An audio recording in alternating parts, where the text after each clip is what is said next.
It's late summer, 1962. We've been stationed at the Thomasville radar site for 6 months now. All of us are getting pretty good at our jobs. It's only a few techs from Sperry and Burroughs still wandering around. In truth, we now know the radar system as good as they do. Perhaps almost. I take and pass my 5-level proficiency test, qualifying for pro pay. Doing good. For a young airman, life is great. I visit Cheryl, my new girlfriend, at least twice a week. I work 8 hours a day. I have enough money to buy cigs, some new clothes, and now and then put some gas in the car. Plus, I'm trained to work on one of the largest and most advanced radar units in the entire world. I tell you, for an 18-year-old, it doesn't get much better. The radar is officially being turned over to the Air Force once we pass the beta test. I have no idea why they call it that, sort of like Zulu time. Who is it that picks these names? Anyway, during the test, we have to maintain continuous operation for 48 hours. Then we must detect a mock attack on the southern U.S. by enemy bombers coming in from the Gulf of Mexico. Actually, they're B-52s out of Eglin Air Force Base in Pensacola, Florida. But we pretend they are the Russians. The MAJAC room, Master, Anti-Jam, and Control, is where system performance is being monitored. As the test progresses, we can see clearly 11 bogies about 200 miles out, heading for shore at 450 miles per hour. The PPI, Plan Positioning Indicator Scope, goes wild with blips everywhere.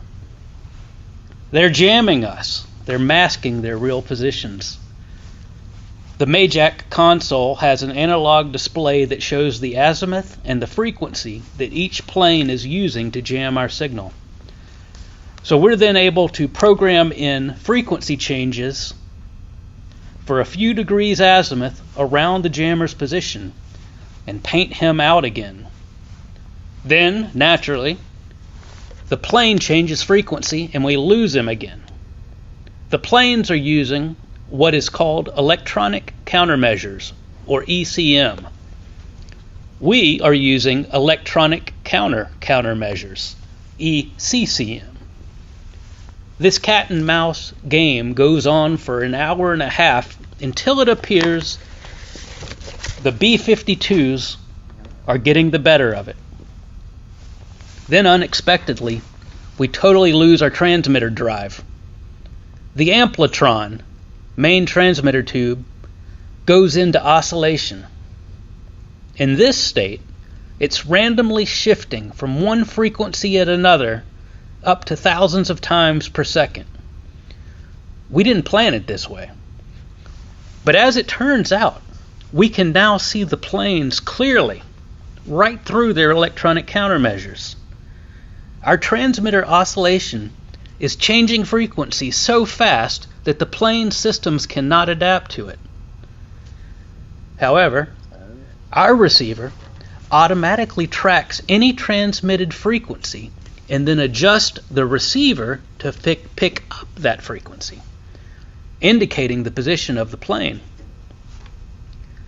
The Air Command defense people at Craig Air Force Base know that the planes are now only 30 miles out, and they should be able to overload our receiver with false signals at this point. They can't understand how we can still see them. It's just not possible. We don't tell them we're enjoying the fun too much. The squawk box comes alive every now and then with a question from Ops. T-ville, what's your transmitted power over? We tell them and then wait. Thomasville, what's your range gate blanking? Roger Thomasville, could you please repeat your current transmitter frequency over? We can tell they're going absolutely nuts because it's just not supposed to work this way. We volunteer no usable information. Chalk went up for the radar boys. We passed the test and officially become linked to the SAGE network of worldwide radar sites, feeding live computer and radar scope data to NORAD.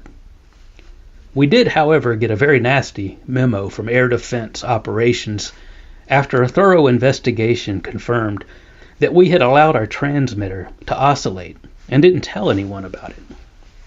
Note, a main transmitter tube operates at 10 million watts of power. It absolutely should not be allowed to oscillate for long, as it will burn out.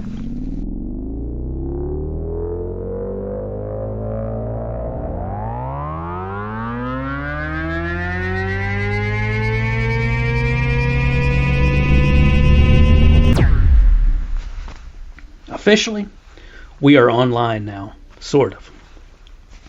The radar still only runs properly every other day if we're lucky.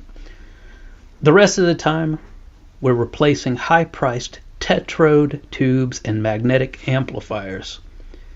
These tubes blow out every couple days, and the mag amps short out almost as frequently.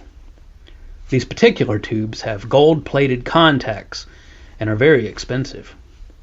One of my co-workers in the transmitter section is a guy my age named Gottfried, but we call him Fritz. He and I joke that, we're burning up a good $20,000 a week. But when you're 18, government money is not real. It's nothing to be concerned about. We just order more. In early October 1962, we received word that a special team from Sperry was coming in to extend the range of our receiver by 3 to 5 times. This would make it possible for us to see objects up to 1,500 miles away. At that range, our beam would be in space due to the curvature of the Earth. We all wonder what in the hell's going on, and why do they want us scanning space? One of our buddies is a guy named Norman. He happens to work in the communications center. He gets and decodes all of the cryptographic messages. Even though it is top secret, he lets us know what's going on prior to the commander's call announcing that the Russians have placed nuclear missiles in Cuba. Holy crap. We're directed to get the radar operational immediately and go to DEFCON 3. The base is sealed off. Additional MPs are sent in from Craig Air Force Base. No one gets in the compound or out who doesn't work there or with a pass. We're on full military alert status 24 hours a day, a good 2.5 weeks prior to when President Kennedy told the nation what was going on. The president said that any attack on any nation in the Western Empire would be considered an attack on the United States of America, and would be met with a full retaliatory response. Perhaps the strongest direct statement ever spoken by a U.S. president. The guys on the base had considered this somewhat of an exercise up to that point, somewhat of a lark. But when Kennedy was through speaking 2 weeks later, there was absolute silence in the rec room. None of us knew quite what to do or say. We just sat there for a while. Then the quiet discussions began, people speaking in low tones as if in church. The realization of possible nuclear war was sitting in. Damn, this whole thing is real. But the radar won't cooperate. The mag amps keep shorting out, and we're down to our last 4. There's a big meeting that night. The transmitter crew, the C&E officer, and a guy from Sperry are all trying to figure out how to make these things work. Fritz and Bowers, that's me, have an idea. But nobody pays much attention to airman seconds when all the tech sergeants and officers are talking. I'm a little intimidated, but I say, "Sir, we may be able to fix that." They don't hear me. They don't pay attention. I try again. "Sir, Fritz and I have an idea that might work." Lieutenant Colonel Mitchell looks my way and asks the rest to be quiet for a minute. He wants to hear this idea. I move up, approach the table with Fritz, and we explain that the terminals on top of the mag amp are too close to the metal case. These things are about 24 inches wide and 12 inches high, all metal with 4 terminal posts on top. The connections are very heavy duty, rated for hundreds of thousands of volts. However, they've been manufactured with the terminals too close together and too close to the metal case. After they had turned the power up, this closeness would mean arcing. That's what Fritz and I believed anyway. I tell them to separate the contacts and the terminal post from the main case of the unit, to use a piece of phenolic insulating material to make new mounts for the connections. This way the post will be insulated and will be far enough above the case not to short out. Then when we have a high current situation occur, it will not arc and blow the amp. I see some looks exchanged between the powers that be and confirmation from the Sperry guys that this just might work. Lieutenant Mitchell doesn't even talk about it. He just says, "Do it now." Fritz and I work on with lots of supervision. Everybody wants to be in on this fix. But they all know who thought it up. And I love it when a plan comes together. After a couple hours, we have modification completed on 2 units. We install them in the amplitron room. This takes an additional 20 hours to get the system up and running. Finally, we are ready. Everybody holds their breath. We run the transmitter up to full power. We are at 2 megawatts and holding. 6 megawatts. 8. We have 90,000 volts on the plate, 10 megawatts out of the horn, and she's holding. The real trick will be when we start to change frequencies and cause varying loads to be placed on the output stages. We start at 4 to 450 megacycles and it holds steady as a rock. All that high-priced help and a couple 18-year-old airmen seem to have come up with the fix. The lesson here is that when you have a real problem, ask the people that actually do the work how to fix it. Needless to say, we're very proud of ourselves. All told, we worked 36 straight hours from the time we got word about the missiles until the entire system was combat ready. Adrenaline is remarkable stuff. Our goal is not the victory of might, but the vindication of right. Not peace at the expense of freedom, but both peace and freedom here in this hemisphere. And we hope around the world. God willing, that goal will be achieved. We ran the transmitter for the duration of the crisis and never let it go off the air. Prior to then, we were lucky to keep it running for 2 days in a row. But with missiles in Cuba, it had to run.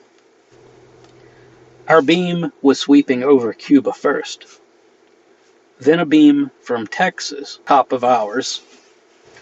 Finally, a radar in Morristown, New Jersey, was sweeping across the top of the Texas beam. The data from these 3 radars was being fed through a system called the SAGE system. It was the first internet. Around the clock, radar's electronic eyes watch the skies and report what they see to SAGE, Defense System of the United States Air Force. At its heart is a computer developed by a research team from MIT and IBM working with the Air Force. Every scheduled flight across American frontiers is recorded ahead of time on IBM punch cards, then fed into the SAGE computer. Now the computer can draw a picture of what is supposed to be in the sky at any moment. It continually compares this expected picture with the real picture as seen by radar. There's one now at the right of the screen. They call it a blip, unknown flying object. The officer fires a light gun at the target blip. This tells the computer to track the object. At the launching site, a long-range Beaumark missile is readied for firing. Now they ask the computer to calculate an intercept point. X marks the spot where the Beaumark missile would meet the moving target if fired immediately. The officer in charge makes the final decision.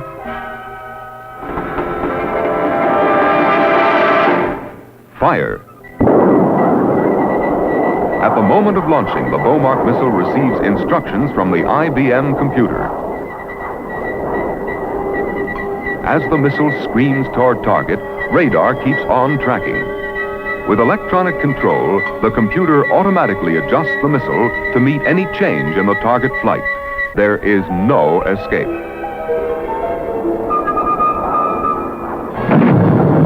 Intercept.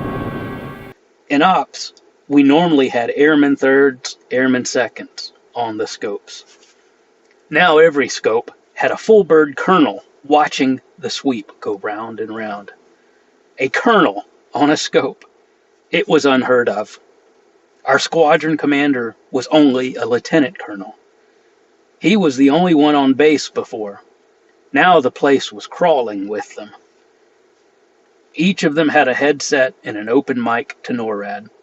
If they saw a missile lift off from Cuba, the word would be given to launch ours. A few minutes after the go command, the United States would have sent a full retaliatory strike, not only at Cuba, but at Russia itself. A grim logic was beginning to emerge. Nuclear disarmament was not achievable, yet nuclear war was unthinkable. By 1964, McNamara had concluded that his no cities plan was a dangerous illusion. War would only be avoided, he now thought, by the threat of mutual suicide. The exciting part was that the first few people in the world to know that it was the end of the world would have been us sitting in that room. This little radar squadron in Thomasville, Alabama, a missile launch would break through our beam first on its way up. Then the Texas beam would see it. And finally, the folks in New Jersey. We were wrapped up in the technical aspects of this mission, so much so that the reality of what we were doing, or what might actually happen, was somewhat muted. We didn't speak about the gorilla in the closet. It was too big to deal with. The transmitter and receiver stations were roped off. No one was allowed to go in or out without permission. If something needed adjustment, we called it tweaking. One of those colonels would say, okay, you've got 5 minutes to tune whatever, but don't knock this thing off the air. Let me tell you, there's a lot of pressure on an 18-year-old kid. These guys are talking about launching ICBM missiles. And I'm in there turning dials, trying to center up the transmit frequency, trying to peak the power across the bandwidth, all the while with the knowledge that every time you change something, it could cause a shutdown. I don't want to be the person to knock this transmitter off the air. Luckily for us, everything worked fine. President Kennedy has decided to put a naval blockade around Cuba. The idea being to prevent any additional supplies or missiles being brought in. The fact is, they intended to prevent anything from being brought in. The day of the blockage, we just knew that the Russian ships were not going to stop. We were going to war. Everybody said so. We all waited and watched as the ships moved closer. At the moment of contact drew near, the tension on site was nearly off the scale. What would happen? Those on duty just kept busy. Those off were glued to TV sets in the rec room and barracks. No games, no frivolous activity, just high pulse rates and genuine worry about one's family and the future. Masked by our youthful bravado, we were stoically quiet. It happened. They said Khrushchev blinked. But actually, Kennedy had agreed to take some missiles out of Turkey. Khrushchev, he ordered the ships to stop and turn around. Everyone breathed a collective sigh of relief. We were minutes away from all-out nuclear exchange with the Russians. Somehow we had avoided it. The radar boys, as we like to call ourselves, like to brag that not one single Russian made it past Thomasville either. However, there was one night when we thought we were under attack. I was just getting off the swing shift at midnight. I'd stopped by the main gate to talk with Hayden, one of the MPs. He said he was about to go ride out back and check on Glenn, take him some coffee. I said I'd go along. I always liked a Jeep ride. Due to the crisis, guards were posted around all the base perimeter, day and night. Glenn was way in the back by the water treatment facility. We drove up as close as we could.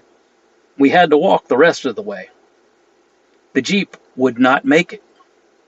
The commander didn't want anybody driving on the grass, war or no war, so we walked. The commander played golf back there, and it was important to him to keep the grass in as good a shape as possible. Anyway, it was maybe 100 yards back to where Glenn was supposed to be. Hayden says to me, "I hope that fool doesn't shoot us." He's just kidding, but it is dark, and his comment makes me wonder about it. We get closer and hear Glenn yell, "Halt!" We think he's talking to us, so we give the password for the day, which is Red Sox. The MPs had decided to name a different ball team every day. Glenn didn't respond, and we hear the distinctive sound of an M1 bolt being pulled back and a round being chambered into place. If you've ever heard that sound, you'll never forget it. Hayden says, "Hell, he just loaded up. We can't see them, but we hear him." Glenn says again, "Halt, or I'll shoot." Now we're scared. "Hey, Glenn, don't shoot.